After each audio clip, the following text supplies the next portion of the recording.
Hutan Rengas dikenal angker sejak puluhan tahun lalu.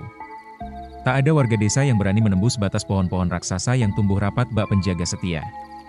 Konon, siapapun yang masuk terlalu jauh tak pernah kembali, atau jika kembali, bukan lagi sebagai manusia yang sama. 5 mahasiswa pecinta alam dari Nganjuk, Wawan, Lala, Ardi, Nina, dan Ayu, memutuskan untuk mengeksplorasi hutan tersebut demi tugas akhir dokumenter mereka. Meski sudah diperingatkan oleh Pak Hardi, penjaga desa, mereka menganggap cerita itu cuma mitos lokal yang dilebih-lebihkan. Jejak itu tak akan pernah kembali, ujar Pak Hardi dengan suara berat saat mereka hendak berangkat, karena bukan kalian yang meninggalkan jejak, tapi sesuatu dari dalam sana yang mengikuti kalian. Hari pertama mereka berjalan mulus. Kamera menyala, tawa bersahutan, dan suasana masih terasa seperti petualangan seru. Namun menjelang sore, kabut turun mendadak, tebal dan dingin. Kompas tiba-tiba tak menentu arah, dan GPS di ponsel tak menunjukkan sinyal. Mereka memutuskan untuk bermalam di sebuah lahan datar dekat pohon besar berlumut. Saat malam turun, suara-suara aneh terdengar, ranting patah, bisikan samar, dan suara langkah yang datang lalu menghilang. Ayu terbangun tengah malam.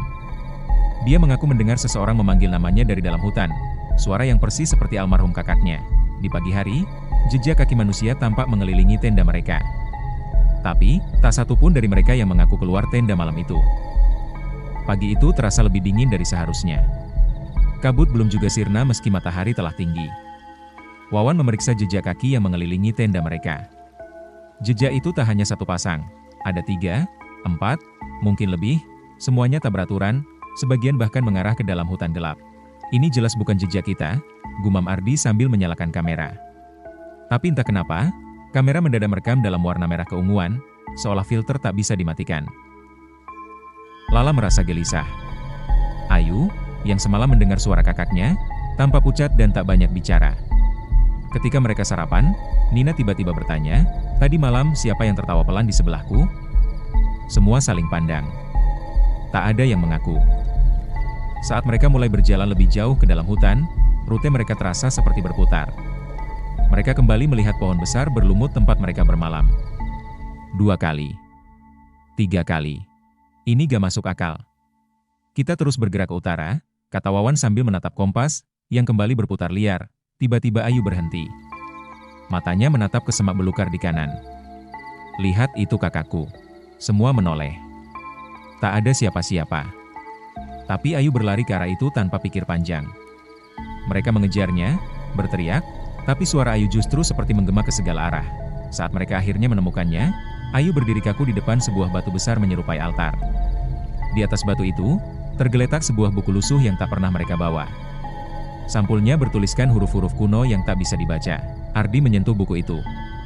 Seketika, suara lirih muncul, gumaman dalam bahasa asing, dan dari balik pepohonan, bayangan hitam tampak melintas cepat.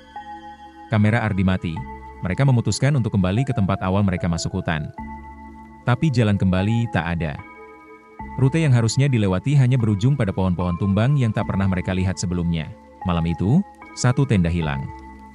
Hanya bekas tiangnya yang tersisa, seperti tercabut paksa dari tanah, dan di tengah-tengah bekas tanah itu, tertinggal satu kalimat, tertulis dengan arang hangus, "Langkah kalian bukan lagi milik kalian." Pagi menjelang, namun cahaya matahari tak benar-benar menembus kabut tebal yang menyelimuti hutan. Suasana terasa lebih sunyi dari biasanya, seolah hutan ikut menahan napas. Ayu tak bangun bersama yang lain. Mereka menemukannya duduk di dekat altar batu, menatap kosong ke dalam hutan. Di pangkuannya, buku lusuh itu terbuka, meskipun semalam mereka yakin sudah menguncinya dalam tas Ardi. "Aku dengar dia lagi," bisik Ayu. "Kakakku." Dia bilang aku harus ikut. Lala mencoba menarik Ayu kembali, tapi gadis itu justru mencakar lengan Lala, keras, hingga berdarah. Matanya sesaat berubah, seolah bukan Ayu yang mereka kenal. Ardi memeriksa kameranya. Aneh, kamera yang mati semalam, kini menyala, menampilkan rekaman yang tak pernah mereka buat. Dalam video itu, mereka terlihat tengah tidur, direkam dari sudut pandang tinggi, seperti dari atas pohon. Nina menggigil. Siapa yang rekam ini? Saat mereka berjalan menjauh dari altar, hutan terasa berubah. Pohon-pohon tampak lebih rapat, dan suara burung hilang sama sekali. Yang terdengar hanya gemerisik. Seperti langkah kaki, tapi tak ada yang berjalan. Tiba-tiba, Wawan berhenti. Kompasnya kembali berputar. Tapi kini jarumnya berhenti menunjuk ke satu arah di mana suara lirih terdengar, menyerupai isakan. Atau tawa, "Ardi," panggil suara dari arah itu. Suara yang sama seperti ibunya. Tapi ibunya sudah meninggal 2 tahun lalu. Ardi maju, hipnotis oleh suara itu, hingga Lala menariknya kembali dengan paksa. "Itu bukan ibumu," katanya gemetar. Sore menjelang. Mereka mendirikan tenda seadanya. Saat malam jatuh, suara-suara mulai terdengar. Bisikan, nyanyian anak-anak, dan sesekali jeritan. Ayu berdiri di luar tenda, berbicara sendiri dengan gelap. "Buku itu harus dibuka sampai habis," katanya. Ardi mendekat, melihat halaman terakhir yang terbuka. Nama mereka semua tercetak di sana, satu persatu. Di bawah tiap nama, satu kata muncul sendiri, terbentuk dari tinta hitam yang merembes, pengorbanan, dan di bawah nama Ayu. Tak ada kata. Hanya bercak merah, seperti sidik jari. Saat malam mencapai puncaknya, mereka mendengar suara langkah berat di sekitar tenda. Teratur, lambat, seperti sesuatu yang besar sedang mendekat. Tapi ketika Wawan membuka tenda dan menyorotkan senter keluar, tak ada apa-apa, kecuali jejak kaki. Jejak besar, dalam, dan hanya satu arah, menuju tenda mereka. Jejak besar itu tak hanya mengarah ke tenda mereka, tapi berhenti tepat di depan pintu tenda, lalu hilang. Seolah apapun itu, lenyap begitu saja. Tak ada bekas kembali. Wawan menyusuri jejak itu dengan hati-hati, tapi tanah di sekitarnya utuh. Makhluk ini gak berjalan. Dia muncul. Kalimat itu membuat suasana tambah dingin, meski api unggun masih menyala kecil. Pagi berikutnya, Ayu kembali hilang. Mereka menemukannya berdiri di sebuah cekungan tak jauh dari tempat berkemah. Tanah di sana amblas membentuk lubang besar, seperti mulut menganga. Ayu menunjuk ke dalam tanpa bicara.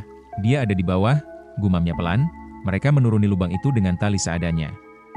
Aroma tanah basah bercampur busuk menyambut. Di dalam, lorong sempit menanti. Dindingnya dipenuhi ukiran kuno, simbol-simbol aneh yang sama dengan sampul buku lusuh itu. "Lihat ini," kata Ardi sambil menunjuk pada salah satu ukiran.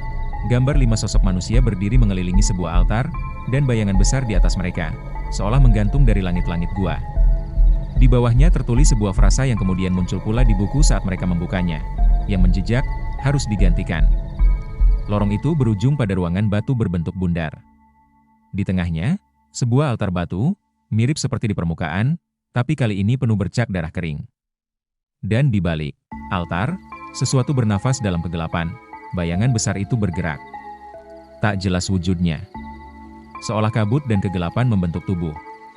Nina hampir pingsan saat suara dari makhluk itu menggema, tidak lewat telinga, tapi langsung ke dalam kepala mereka. Satu harus tinggal. Mereka kabur. Berlari membelah lorong, naik lewat lubang tanah, tanpa menoleh ke belakang. Tapi saat mereka sampai di atas, Ayu tidak ikut. Dia tidak lari bersama kita. Lala menangis. Tapi tak ada waktu, kabut kini berubah menjadi hitam pekat, menyelimuti seluruh hutan. Kompas tidak lagi bergerak. Kamera Ardi kini hanya menampilkan satu gambar, altar bawah tanah. Dengan Ayu berdiri diam di tengahnya, dan sosok hitam itu kini berdiri di belakangnya. Membungkuk, seolah sedang berbisik.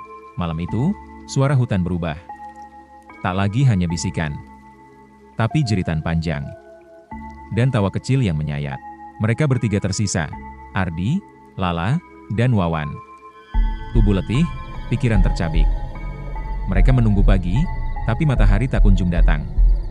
Seolah waktu sendiri kehilangan jalurnya. Langit tetap kelabu, dan jam di tangan Ardi berhenti berdetik sejak mereka keluar dari gua. "Kita gak bisa tinggal diam," ucap Wawan.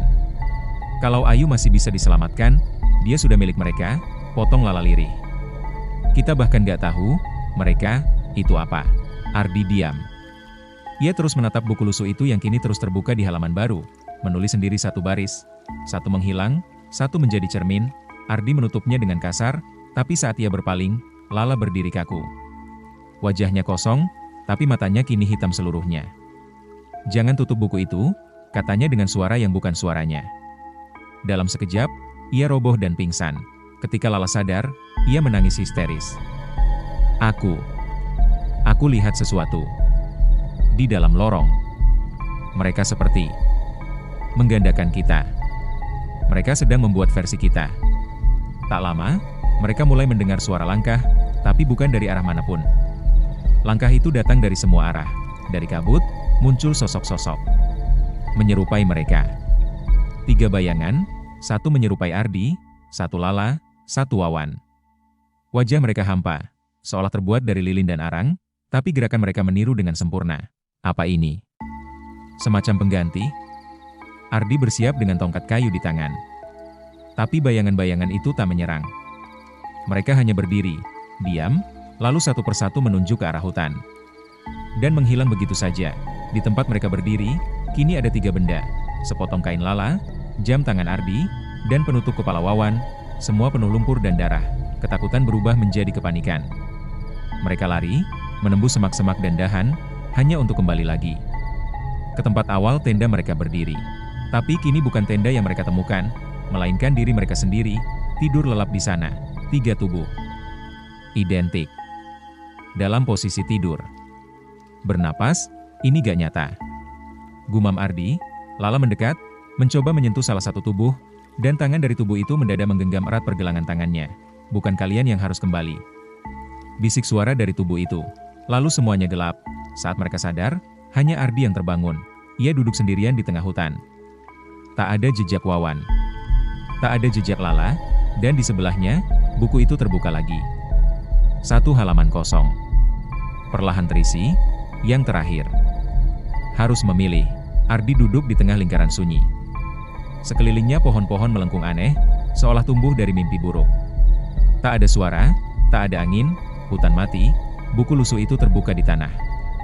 Halaman terakhir kini menampilkan 2 gambar. Satu adalah wajah Ardi, satu lagi siluet gelap tanpa identitas, namun memiliki bentuk tubuh. Seperti Ayu, yang terakhir. Harus memilih. Tiba-tiba suara-suara datang dari dalam kepala Ardi, bukan dari luar. Suara Lala, Wawan, Ayu, bahkan ibunya. Semuanya merintih, memohon, membujuk, berteriak. Lalu hening, dari balik kabut, muncul sosok Ayu. Rambutnya terurai, matanya kosong, tapi senyumnya lembut. Kamu bisa menyelesaikan ini, Ardi. Cukup buka halaman terakhir. Dan ucapkan 1 nama. Ardi menatap buku itu. Tulisan di sana kini berbunyi. 1 kembali, 2 tetap. Kalau aku pilih namaku, aku bisa keluar? Tanyanya, Ayu hanya tersenyum. Atau pilih nama orang lain, dan biarkan mereka kembali. Tapi kau akan tetap di sini. Bersama kami. Kabut mulai menari di sekelilingnya. Sosok-sosok samar muncul, bayangan Lala, Wawan, bahkan dirinya sendiri. Berdiri kaku, menatapnya dengan mata gelap, Ardi memejamkan mata. Suara detak jantungnya bergema seperti genderang perang. Ia tahu, apapun pilihannya, semuanya akan berubah. Tangannya gemetar. Ia menuliskan sebuah nama di halaman kosong, lalu membacanya perlahan. Kabut menyelimuti segalanya. Pagi itu, sebuah tim SAR menemukan seseorang di pinggir hutan. Seorang perempuan, linglung dan dehidrasi. Namanya, Lala. Ia tak ingat bagaimana keluar. Hanya berkata satu hal berulang-ulang. Dia memilihku. Ardi memilih aku. Di lokasi perkemahan, mereka menemukan bekas tenda, peralatan, dan sebuah buku gosong. Tak ada tanda-tanda orang lain. Tapi setiap malam, di pinggiran hutan itu, warga desa mengaku mendengar langkah kaki yang berat, dan suara seseorang memanggil. Seolah dari balik tanah, giliranku, sekarang giliranku. Tamat.